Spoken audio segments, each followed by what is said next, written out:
I always thought rock bottom would feel colder. But inside the hospital, beneath the hum of fluorescent lights and the steady beeping of machines, all I felt was heat. A suffocating weight pressing down on my chest. I clutched Owen's small hand as he lay curled up in the hospital bed, his tiny frame swallowed by the crisp white sheets. His face was pale, his breath shallow. Every time his eyelids fluttered, I held my own breath, afraid he might not open them again. The doctor's voice was clinical, detached, like he had delivered this kind of news too many times to care. Your son needs immediate surgery. Without it, the damage could be irreversible. Immediate. That word echoed in my head. Immediate. Like I had thousands of dollars waiting to be spent. Like I hadn't already sold everything I owned. Like I hadn't already pleaded with charities, filled out forms, only to be met with a chorus of, "We're sorry, but there's nothing we can do." I pressed my knuckles against my lips, forcing back the sob rising in my throat.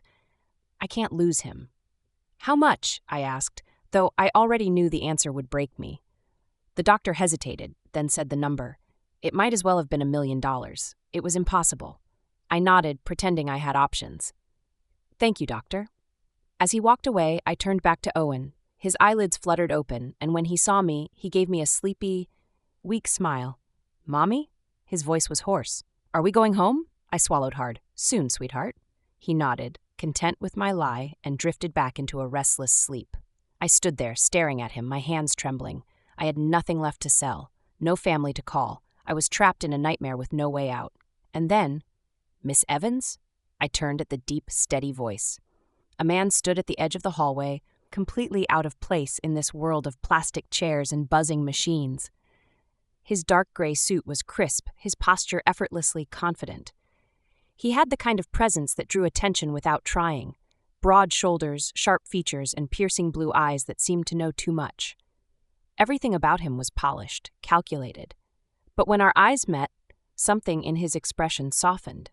Like he knew me. Like he had been waiting. I can help you, he said. I let out a bitter laugh. Help? The word felt foreign, like something that belonged to other people, not to a woman who had scraped and clawed through life, only to end up here, begging for something the world refused to give. I don't know who you are, I said, my voice hollow. And I don't take charity. His lips curved, not quite a smile, more like a challenge. I'm not offering charity. Something about the way he said it made my stomach twist. Then what are you offering? There was a pause, a beat of silence that stretched too long, and then he said it. Marry me. The words barely registered. I blinked, sure I had misheard him. What? I want you to marry me, he repeated, his tone calm. And in exchange, I'll pay for your son's surgery. I stared at him, waiting for the punchline, for the cruel joke to land, but his face remained unreadable, his gaze steady. This was real. A strange man had just asked me to marry him. My stomach tightened. Every survival instinct screamed run. Who was he? Why me? What kind of man offers something so extreme? I should have walked away. I should have told him he was insane. But Owen was in that hospital bed, his tiny body fighting a battle I couldn't win for him. And I had nothing left. So instead I whispered, why? His eyes darkened. Because I've been looking for you, Claire, for a long time. My breath hitched. Looking for me? What the hell did that mean? But none of it mattered. Because when you're drowning, you don't question the hand that pulls you from the water. You just hold on. And so with my heart pounding in my ears, I nodded. I'll do it. I had never been inside a law office before. The walls were lined with dark mahogany shelves, filled with books I would never read, cases I would never understand. The air smelled of polished wood and expensive ink. Everything about this place screamed power. And money. I sat at the long glass table, my hands folded in my lap, waiting. Daniel Westwood sat across from me, perfectly composed, his suit unwrinkled, his expression unreadable. Between us lay a crisp stack of papers, the contract that would change everything. A 1-year marriage, 1 year of being his wife, of carrying his name, of stepping into a life so far removed from my own it might as well have been another universe. And in return, Owen's surgery, his future, his life. I should have been afraid. Maybe I was, but fear is different when you don't have a choice. I picked up the pen. My fingers trembled, but I steadied them. If I was going to do this, I wouldn't let him see me break. Are you sure? Daniel's voice was quiet but firm. I looked up. His blue eyes studied me, intense but unreadable. "What happens if I say no?" I asked. There was a pause. Then nothing. Nothing. Owen would get sicker. The hospital bills would pile higher, and I would still be stuck in that tiny, suffocating apartment, watching the world take everything from me, one piece at a time. I met his gaze. "Then I don't have a choice, do I?" Daniel's jaw tightened. "You do, maybe, but not really." I exhaled, pressing the pen to the paper, and signed my name. Claire Westwood. It didn't feel real. I didn't look up, but I heard the rustle of paper as he signed his name beside mine. And just like that, it was done. The courthouse wedding. The ceremony was exactly what I expected. Cold, efficient, nothing more than signatures and an exchange of words in front of a judge. I stood in a borrowed dress, plain white, and a little too tight around the waist. Daniel, on the other hand, looked like he belonged in a wedding magazine. Sharp black suit, pressed white shirt, perfectly styled hair. He didn't look like a man getting married to a stranger. He looked like a man closing a deal. The judge asked us the questions, and we answered, yes. Yes. 2 words, and I became Claire Westwood. There was no kiss, no vows spoken in love. Just a handshake from the judge, a signed marriage license, and a band of gold slipped onto my finger by hands that were warmer than I expected. And then it was over. Daniel turned to me as we stepped outside the courthouse, his voice softer than before. "Owen's surgery is scheduled for next week. Everything is taken care of." I swallowed hard. It's real. This wasn't just a deal anymore. It was my life. The Penuels' car pulled up in front of a high-rise building that glowed against the night sky. I stared up at it, my breath catching. I had seen places like this in movies, in magazines, the kind of buildings that rich, untouchable people lived in. I was not one of those people. The lobby alone could have fit my entire apartment 3 times over. Gold accents, sleek black marble floors, a chandelier that looked like it cost more than my entire existence. I followed Daniel into the private elevator, my heart pounding as the numbers climbed higher. When the doors opened, I stepped into the penthouse and my throat went dry. Floor-to-ceiling windows overlooked the city, stretching out in a sea of glittering lights. Everything inside was sleek and modern. Deep leather sofas, polished surfaces, artwork that probably belonged in a museum. It was beautiful. And it was not mine. I took a step forward, my shoes sinking into the plush carpet. The air smelled expensive. Even the silence here felt different, thicker, heavier, as if it belonged to someone else. Daniel set his keys down and turned to face me. "This is your home now," he said simply. I forced a breath. "It doesn't feel like home." He watched me for a long moment before nodding. "Then we'll make it one." His voice was steady, certain. And for the first time since signing that contract, I wondered, what does he really want from me? The words haunted me. I finally found her. They played over and over in my head, like a melody stuck on repeat, each time chipping away at the fragile sense of security I had built in this new life. Daniel had been looking for me, not for a wife, not for a contract, for me. But why? The question gnawed at me, keeping me awake at night, making me watch him closer. The way he studied me when he thought I wasn't looking, the way his fingers hesitated over the stem of his wineglass when I spoke, the way he always knew what I needed before I even said it. This wasn't just business to him. I had to know the truth. I started small. A search on his name led to the expected results. Business magazines, financial reports, news articles about the self-made billionaire. Daniel Westwood wasn't just wealthy. He was powerful. But his personal life? Practically non-existent. No relationships, no scandals, no past marriages. And yet, he had been searching for me. I dug deeper, scrolling through interviews, press conferences, and then, in an old finance article, I found something. A passing mention of a health scare nearly a decade ago. Daniel Westwood, before his empire, before his billions, had collapsed from exhaustion in a small-town diner. My breath caught. No, it couldn't be. I clicked the link, my hands trembling. The details were vague, just a few lines about how he had suffered from extreme stress and malnutrition while trying to launch his first company. How he had been found unconscious in a diner. A diner. A small-town diner. My diner. Memories crashed over me. A rainy night, the diner nearly empty, the scent of burnt coffee lingering in the air. A man slumped over in a booth, barely conscious, his skin clammy, his breath ragged. I had thought he was just another overworked dreamer, someone running on fumes and bad decisions. I had brought him water, made him eat a bowl of soup even though he insisted he was fine. I had stayed with him until he could stand again, and then he had disappeared. I swallowed hard, my heartbeat thundering in my ears. Daniel Westwood wasn't a stranger. I had saved him once, and now, years later, he had come back to save me. I found him in his study that night, standing by the window, his silhouette outlined against the city lights. "You were looking for me," I said. Daniel turned, his expression unreadable. I took a step closer, gripping the edge of the desk. "You knew who I was before we met at the hospital, didn't you?" A long pause, and then, softly, "Yes." The word sent a shiver down my spine. I exhaled shakily. "Why?" He studied me, something flickering behind his blue eyes. "Because you saved my life, Claire." My breath caught. His voice was steady, but there was something raw in it. That night in the diner, I wasn't just exhausted. I was at my breaking point. Everything was falling apart. I had no investors, no future. And then you.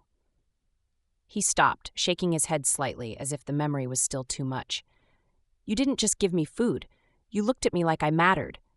I swallowed against the lump in my throat.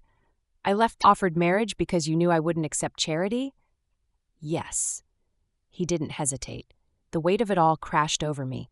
He had rewritten the script of my life, turned me from a struggling single mother into his wife, and all because of a single night, years ago, when I had been kind to a stranger. My voice trembled. "This marriage was never just about Owen, was it?" "No." His eyes burned into mine. "It was about you." Silence stretched between us, thick and unspoken. I had spent so long believing no one had ever chosen me. And now, here was a man who had spent years searching just to find me again. I should have been afraid. I should have felt trapped. But instead, for the first time since signing that contract, I wasn't sure if I wanted to run. The penthouse didn't feel like home. It felt like stepping onto a movie set, one where I didn't belong. Everything was too big, too polished, too perfect. The kitchen gleamed with state-of-the-art appliances I didn't know how to use. The closets were filled with designer dresses with price tags I didn't dare touch. Even the air smelled expensive, like fresh linen and something rich and masculine that lingered long after Daniel left the room. I was supposed to be grateful, but instead, I felt lost. The first morning, I woke up to a knock at my bedroom door. A maid, an actual maid, stood there holding out a tray of breakfast that looked like it belonged in a five-star hotel. Croissants, fresh fruit, eggs cooked perfectly, even a tiny glass of orange juice that I somehow knew was imported from somewhere unnecessary. I can get my own breakfast," I said, pushing the sheets off me. The maid smiled politely. "Mr. Westwood insists, ma'am." Of course he did. I sat on the edge of the bed, staring at the tray, my stomach twisting. My body ached for food, but the sight of it made something bitter rise in my throat. For years I had eaten whatever I could afford. Leftover diner meals, canned soup, bread that was sometimes stale. There had been nights I had gone without, just so Owen wouldn't have to. And now? Now I had people waiting on me. It felt wrong. It felt temporary. I forced myself to take a bite. The food melted in my mouth, buttery and rich, and somehow that only made it worse. That night, Daniel found me in the dining room, staring at a plate of food I couldn't bring myself to touch. "Something wrong?" he asked, leaning against the doorway. I glanced at him. He had changed from his suit into something more casual, a dark sweater, tailored slacks. But he still had that air of control, of effortless power. I gripped my fork tighter. "I'm not used to this." His head tilted. "This? All of it." I gestured around me. The food, the clothes, the luxury. His blue eyes studied me for a long moment. Then, in that calm, measured voice of his, he said, "You're my wife now, Claire. This is your life." I let out a short, humorless laugh. "A contract doesn't make me your wife." Something flickered across his face, something unreadable. Before he could respond, a small voice interrupted us. "Mommy, look!" Owen came bounding into the room, his tiny feet skidding across the marble floor. He was clutching a toy car, a brand-new, expensive toy car. Daniel followed behind him, his hands casually tucked into his pockets. "Owen," I said slowly, "where did you get that?" "Daniel got it for me." My son beamed up at him, his eyes shining. "He said I can have any toys I want." I stiffened, my gaze snapping to Daniel's. He met my glare evenly. It's just a toy, Claire. That's not the point. His jaw tightened. Then what is? I hesitated. The point was, I wasn't used to this. I wasn't used to kindness without expectation. And Daniel Westwood was still a mystery I didn't know how to solve. Owen, oblivious to the tension, hugged the car to his chest. I like Daniel, Mommy. He's nice. My heart clenched. I looked at Daniel again, expecting to see smugness, but there was none. Just quiet patience. Maybe, just maybe, this wasn't as simple as I thought. That night, as I walked past Daniel's office, I heard my name. I knew I shouldn't stop.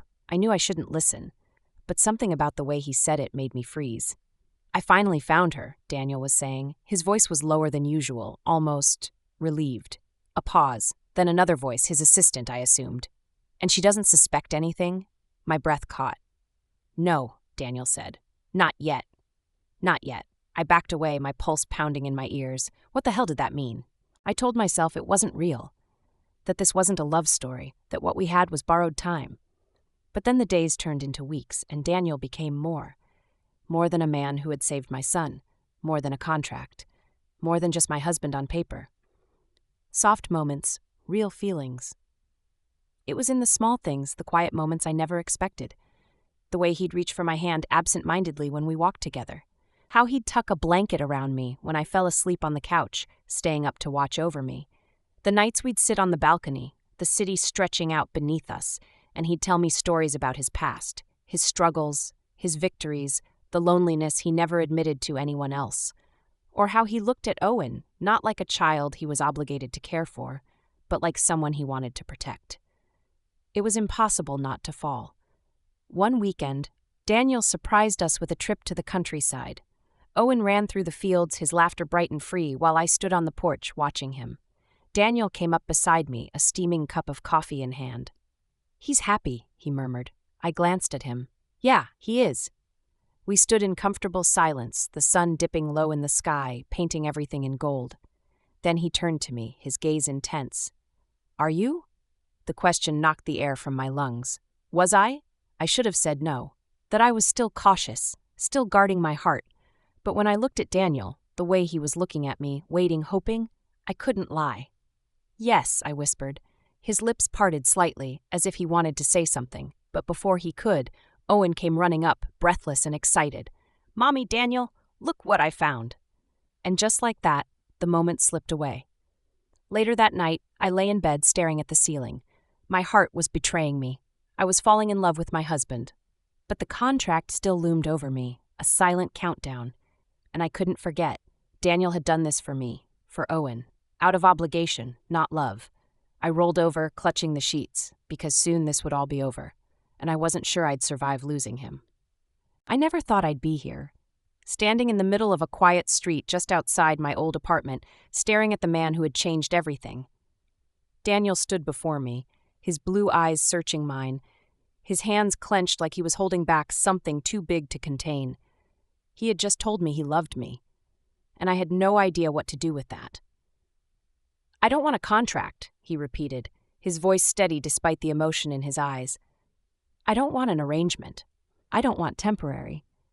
I swallowed hard.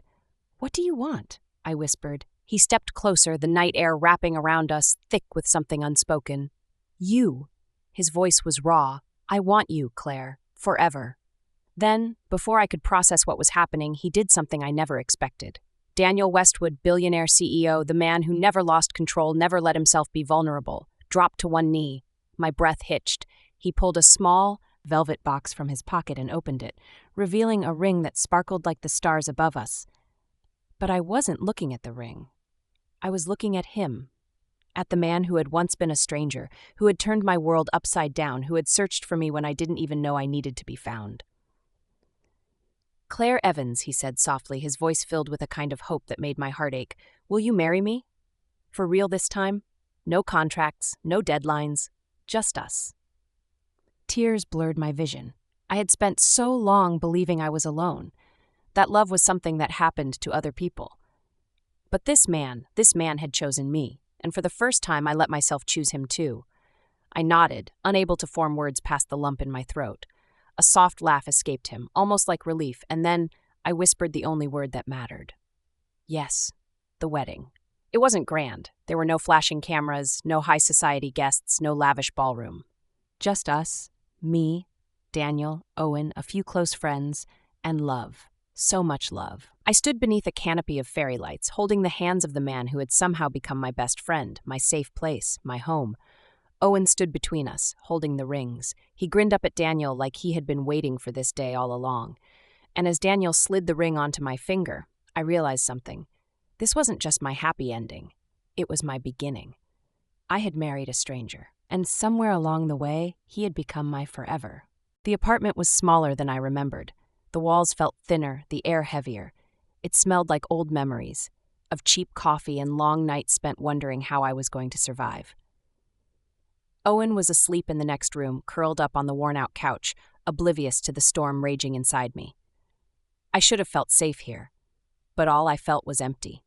I had thought leaving would make it hurt less, that if I walked away first, it wouldn't feel like I was being left behind.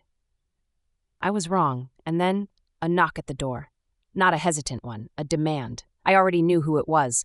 I hesitated, my heart slamming against my ribs. Then, with shaking hands, I opened the door. Daniel stood there, his suit slightly wrinkled, his tie loose, his hair a little disheveled, like he had driven through hell to get here. His eyes burned into me. "Why did you leave?" I crossed my arms over my chest, trying to build a wall between us. "You know why." His jaw tightened. "No, I don't." I let out a sharp laugh, but there was no humor in it. "Don't play games with me, Daniel. I heard you. I heard you talking about the divorce settlement." Something flickered in his expression, shock, disbelief. Then realization. He exhaled slowly, raking a hand through his hair. "Claire," his voice was different now, lower, raw. "You don't understand." "Don't I?" I snapped. "This was always temporary, wasn't it? You helped me because you felt obligated. You married me because you thought you owed me something. And now that debt is repaid, and you're ready to move on."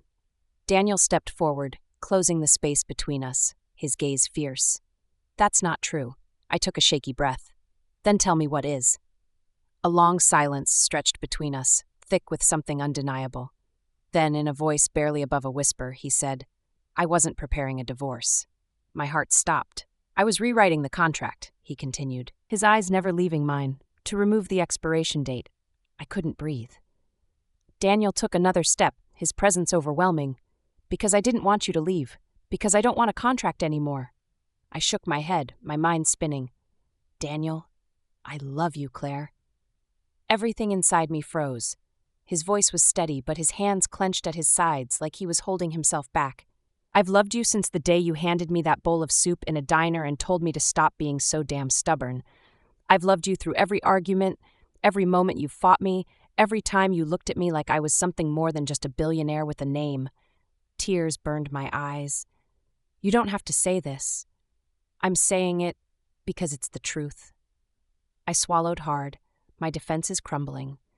Daniel exhaled, his voice softer now. "I married you to save you, Claire, but somewhere along the way, you saved me." The words shattered me. I had spent so long believing I was alone, that love was something that happened to other people, not to me. But Daniel had found me, he had chosen me. And as I looked into his eyes, I realized something terrifying. I had never stopped choosing him. I told myself I wouldn't let this change anything.